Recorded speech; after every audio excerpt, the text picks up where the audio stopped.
உணவே மருந்து. இது நம்ம அறிவலை பாட்காஸ்ட். நான் உங்கள் ஷோபிகா. இந்த சீசன் வந்தாலே கடும் குளிர், ஜலதோஷம், சளி, காய்ச்சல், மூச்சு விட சிரமம், அப்பப்பா இப்படி சொல்லிட்டே போகலாங்க.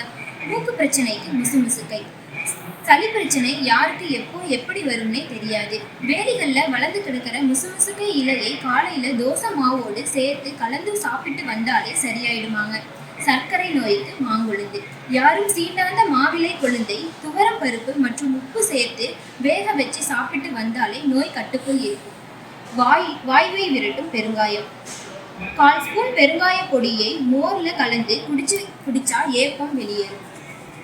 கல்லீரல் காக்கும் விளாம்பழம், விளாம்பழத்தை நாட்டு சர்க்கரையோடு கலந்து காலையில வெறும் வயிற்றுல சாப்பிட்டு வந்தாலே கல்லீரல் சம்பந்தமான நோய் குணமாகும்.